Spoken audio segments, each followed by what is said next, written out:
Dear students, तो आज हम स्टार्ट कर रहे हैं केमिस्ट्री में जो एक बहुत छोटा सा टॉपिक है कैथार्टिक्स। चलिए स्टार्ट करते हैं। कैथार्टिक्स ये लिखा हुआ है यूज्ड इन कॉन्स्टिपेशन, मतलब कॉन्स्टिपेशन में यूज होता है, या कह सकते हैं produce relief in constipation. Definition हम अभी देखेंगे। कैथार्टिक्स देखिए, cathartics divide in two groups में हम डिवाइड कर सकते हैं। लग्जेटिव वो भी माइल्ड कैथार्टिक्स कहलाएगा, एंड परगेटिव वो स्ट्रॉन्ग कैथार्टिक्स कहलाएगा। कैथार्टिक्स की डिफिनीशन देख लेते हैं।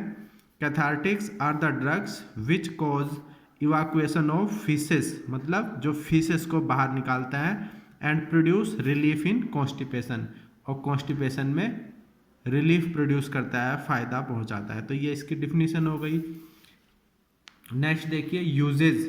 जो कैथार्टिक्स है उसको हम कॉन्स्टिपेशन के ट्रीटमेंट में यूज़ करते हैं, तो किन किन कंडीशंस में हम उनको यूज़ करते हैं। देखिए number 1, cathartics are use to ease defecation in patients with rectal disorders. ऐसे पेशेंट जिनको रेक्टल डिसऑर्डर्स होता है, रेक्टम में कोई डिसऑर्डर्स है, उनमें डेफिकेशन करने में प्रॉब्लम आएगी, उसको आसान करने के लिए, ईज करने के लिए ऐसे पेशेंट्स में जिनमें कि रेक्टल डिसऑर्डर्स होता है हम कैथार्टिक्स यूज़ करते हैं। Next, in patient with hypertension and cerebral disorders. अगर किसी पेशेंट को कॉन्स्टिपेशन हो रखा है तो उस केसेस में डेफिकेशन करते टाइम जो है बीपी भी बढ़ने के चांस रहते हैं। तो ऐसे पेशेंट जो बीपी के पेशेंट है, हाइपरटेंशन के पेशेंट्स है, या कोई उनको सेरेब्रल डिसऑर्डर्स है, उनमें भी कॉन्स्टिपेशन के ट्रीटमेंट के लिए हम कैथार्टिक्स यूज़ करते हैं। नेक्स्ट देखिए, cathartics are use to remove solid material from intestinal tract prior to X-ray examination. अगर सपोज हमको इंटेस्टाइनल ट्रैक्ट का एक्सरे एग्जामिनेशन करना है तो उसमें चूंकि सॉलिड मटेरियल फंसा हुआ है तो प्रॉपर्ली एक्सरे एग्जामिनेशन नहीं होगा, इसीलिए अगर फिर हमको उसको रिमूव करना पड़ेगा। तो ऐसे सॉलिड मटेरियल को हम एक्सरे एग्जामिनेशन से पहले रिमूव करते हैं कैथार्टिक्स की हेल्प से। तो इन केसेस में कैथार्टिक्स यूज़ कर सकते हैं। नेक्स्ट अब देखिए, कैथार्टिक्स 4 टाइप्स के होते हैं। मोड ऑफ एक्शन के बेसिस पे अगर हम देखें तो वो 4 टाइप्स के होते हैं। नंबर 1 देखिए stimulant type, number 2 bulk forming, number 3 emollient, और 4 सलाइन कैथार्टिक्स। तो अब देखिए इनमें क्या क्या डिफरेंस है, किस तरह से स्टिमुलेंट एक्ट करते हैं, किस तरह से बल्क फॉर्मिंग, किस तरह से इमोलिएंट, और किस तरह से सलाइन कैथार्टिक्स एक्ट करते हैं। देखिए स्टिमुलेंट टाइप जो कैथार्टिक्स है वो कैसे एक्ट करेंगे। These agents irritate the intestinal tract. तो सिंपली है, ये जो स्टिमुलेंट टाइप कैथार्टिक्स होते हैं ये इंटेस्टाइनल ट्रैक्ट में इरिटेशन प्रोड्यूस करते हैं, and increase peristaltic movement of intestine. तो जो इंटेस्टाइन का मूवमेंट होता है उसको बढ़ा देते हैं। तो पेरिस्टाल्टिक मूवमेंट बढ़ जाएगा तो फूड जो है वो जल्दी पास आउट होगा। क्यों? क्योंकि उसने इरिटेट कर दिया है जीआईटी को।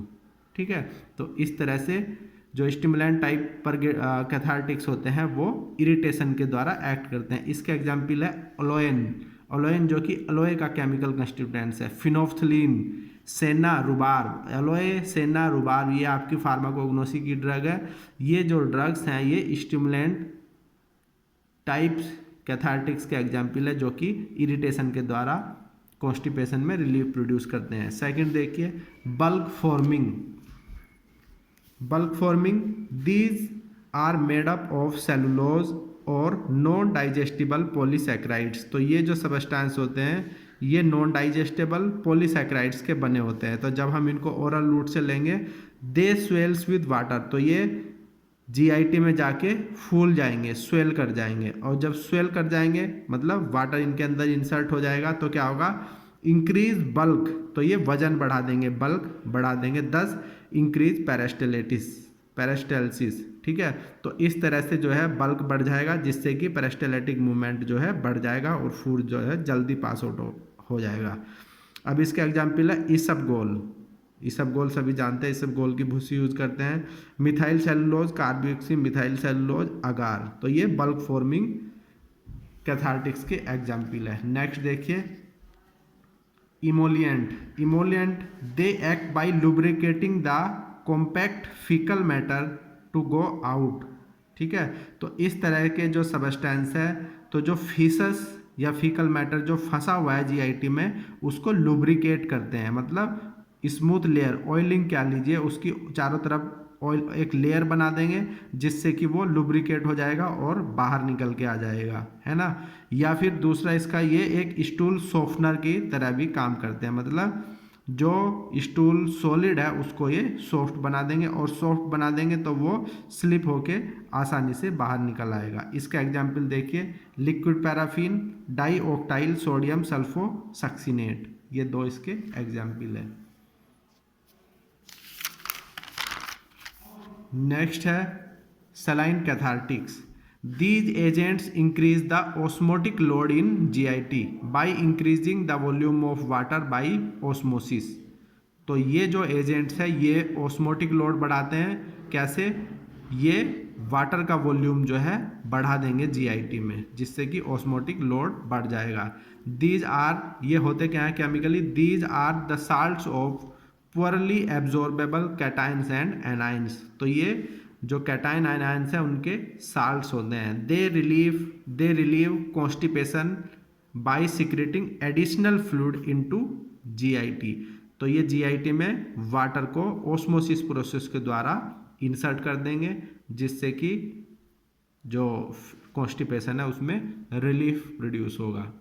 ठीक है, इसके एग्जाम्पल है सोडियम पोटेशियम टार्ट्रेट और मैग्नीशियम सल्फेट। तो ये इतना सा छोटा सा टॉपिक था आपका कैथार्टिक्स का।